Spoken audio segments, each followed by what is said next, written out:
In the heart of southwest Uganda, a region of breathtaking beauty, the people face a pressing challenge: the effects of climate change. Droughts and floods have become all too common, impacting communities and schools alike. Climate change, mostly here in southwestern Uganda, can be looked at from the perspective of changing weather patterns that has come with unpredictable rainfall, long dry spells, that all these come with some effects like shortage and scarcity of water in the communities, like low productivity, agricultural productivity. As we face heavy rains, those heavy rains come with strong winds, which destroy like the crops around, the buildings. Even it washes away, that running water washes away the soil with dirt and feces of animals like cow dung and human feces. And all that dirt is washed away right into the water source where we get water from.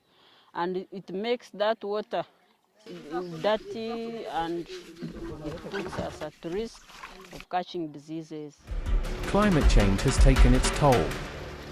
Water scarcity and inadequate access to wash facilities have affected every facet of life. Then at the same time, it has diverse effects on people, mostly women and children. Because in southwestern Uganda, the fetching of water is done by women and children. At times, children have to abandon schooling. And even those that remain in school perform poorly. It also has effects on gender issues related at family level. Itwe nk'abakazi b'ekicweka eki ebizibu ebi twabaire twine tukaba tutaha amaizi hari omukazi okutekyesa nigwo maizi kandi nigwo murimo gw'omukazi okuteeka kandi twareeba ngu twaba tutaine maizi titukubaasa kuba abayonjo, titukubaasa kuteeka ebyokurya tukabirasya, tukaba twine ekizibu ky'okutaha amaizi hari. When it is not dry, we get water, as I've already said, which is harvested from the roofs of the building. But when it comes to dry season, then we get water far from our place. This place, Nyashitunda, is in a hilly area, whereby even the source of water is down the stream. It can reach to the extent of traveling more than 3 kilometers from the school to the source where we get water. And even the children, when they go to get water, some escape and keep there. Some get tired. When it comes the time of getting water from those places, some children keep at home. The place on the way is bushy, whereby a pupil may be bitten by a snake as we are moving. Or as they are fetching, someone may fall into the water source. Carrying water from the water source to school, it becomes hectic, as if the children are on a punishment.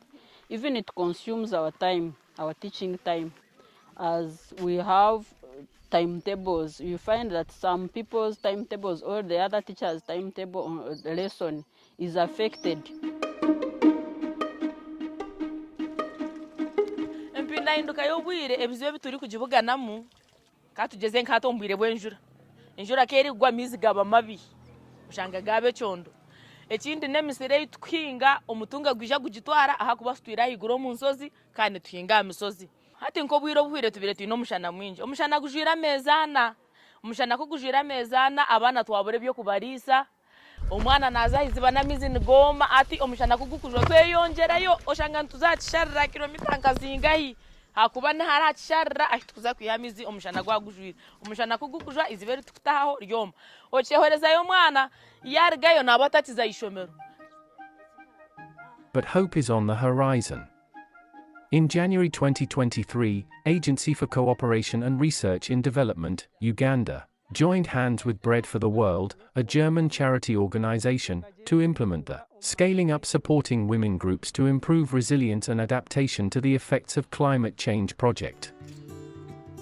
And this project is to run from 2023 to 2025, in the 5 districts, that is Sinjiro, Kazo, Chiruhura, Mbarara, and Rwampara. When you look at all these problems and challenges I have mentioned, almost 100% it's the women actually who suffer. One of the key objectives of this project is to empower women, organized in 48 women groups in the project area, providing them with increased access to improved safe water, sanitation, and hygiene facilities.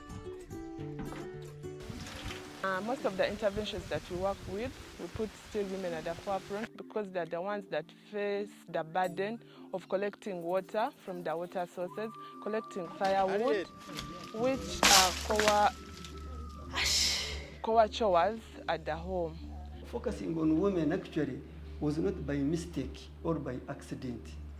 It was actually meant to put them at the forefront so that as we address these challenges that affect them most and can be supported to come out of these problems we have seen. And the interventions are quite diverse. We train women in domestic rainwater harvesting. We train them in making efficient fuel cooking stoves, and we see women being at the forefront. Also, they come in to do it handy. We also train women in water conservation technologies like trenching, water dishes, which help them to improve on their banana plantations and other plantations mostly. We also train women in climate change adaptation, how to cope with the effects of climate change. We train them in the causes, effects, and how they can live with climate change since it is here to stay.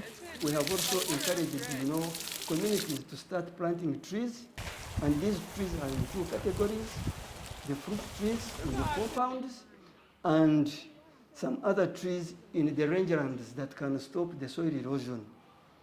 We also support and encourage the women groups mostly to practice what we call micro-irrigation.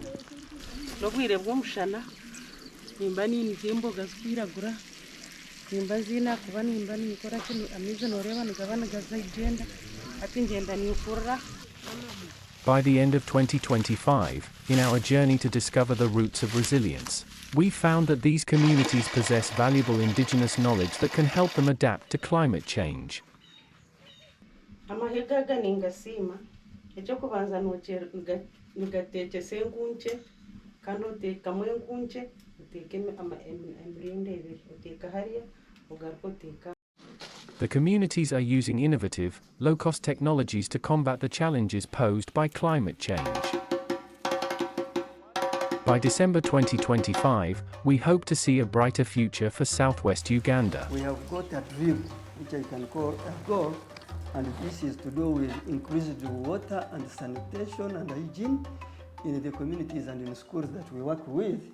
By 2025, we hope to see women in leadership positions empowered. They have sources of income, they have small businesses where they can derive their livelihoods from. They have access to clean and safe water at their doorsteps. They no longer walk those long distances. They are smart and clean in their homes, and domestic violence would have ended by then.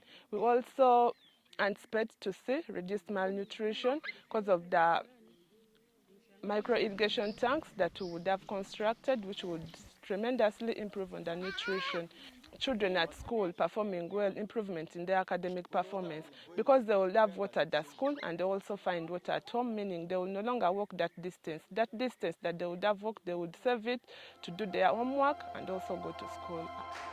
The resilience of these communities is growing, and the children are learning not just from books, but from life itself. In the face of adversity, Southwest Uganda is rising to the challenge, uniting to combat climate change, and creating a better tomorrow.